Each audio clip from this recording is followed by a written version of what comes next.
March 31st, 1995, Bucharest Otopeni International Airport, Romania.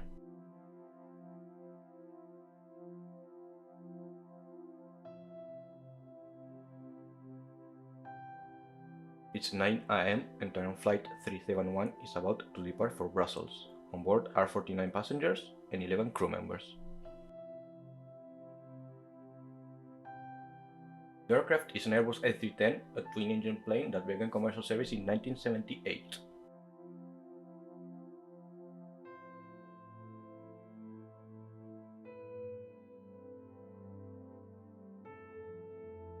The A310 was developed as a smaller version of the A300, but with a longer range. This model was widely used for transatlantic routes, and the last A310 delivery took place in June 1998.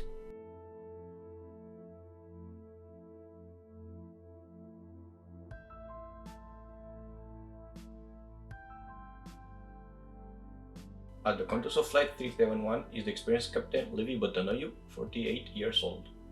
At the time of this flight, he had more than 40,000 flight hours, 1,700 of them in the A310. His co-pilot is Ionel Stoi, 51 years old, who had 650 hours of experience in the A310 model and 8,000 flight hours overall.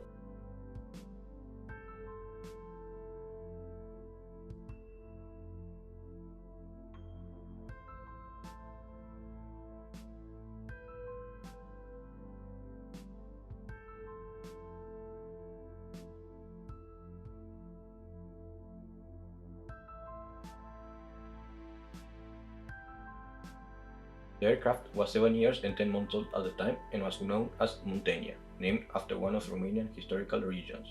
It was originally owned by Pan Am, and after its bankruptcy it was acquired by Delta and finally by TAROM. Pilots had already reported issues with the autothrottle, which sometimes caused a power imbalance between the engines. This issue was known by the company and by Airbus.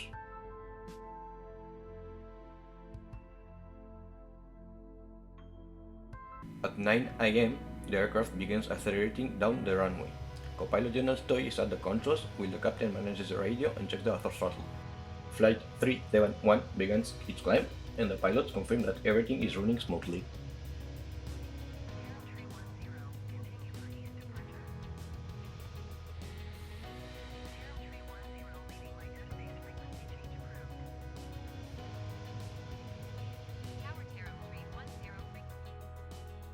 At this moment, the captain places his hand behind the throttle lever to prevent the autothrottle from reducing power too much on one of the engines during the climb.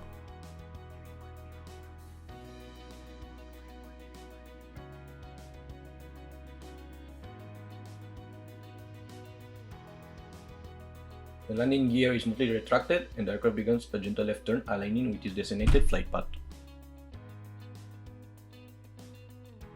As the plane ascends, the co-pilot gives the command to reduce flaps. However, before the adjustment can be made, something seems off. The co-pilot looks at the captain and requests the flaps again. Suddenly, the co-pilot asks, Captain, are you okay?" The captain was suffering a heart attack and did not respond to the co-pilot's requests. The pilot, trying to assist the captain, did not immediately notice the aircraft's sharp left bank, reaching a 45-degree angle. The climb quickly turned into a steep descent. The co-pilot eventually realizes the severity of the situation and, in desperation, tries to regain the control of the aircraft while hearing the passengers' screams. The plane was in a nosedive, descending at over 600 km per hour. Seconds later, the aircraft crashed into the ground, causing a massive explosion.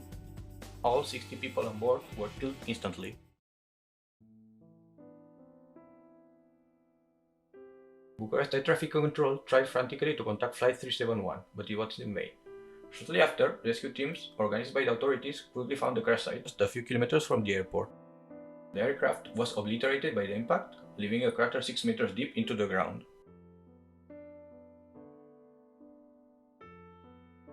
What had happened?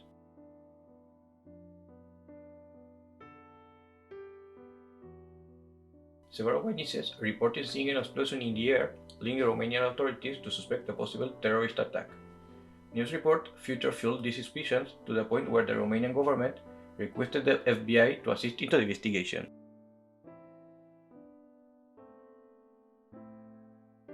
However, after several days of investigation, this theory was discarded. The fuselage showed no signs of internal explosion.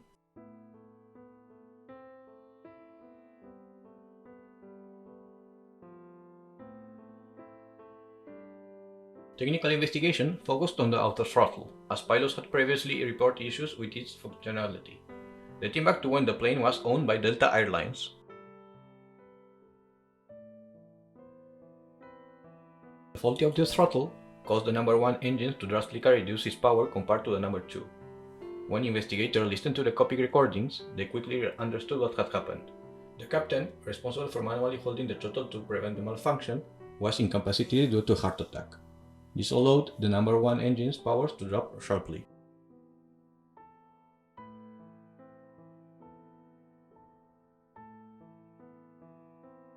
Although the co-pilot who was flying the plane knew about this issue, he was unable to manage everything happening at once. When he realized the severity of the problem, he reduced the power on the engine number 2 to balance the thrust.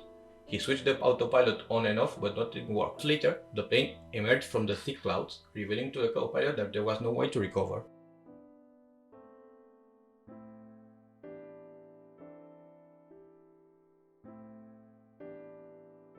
Dedicated to the memory of the 60 victims of this tragedy stands near the crash site.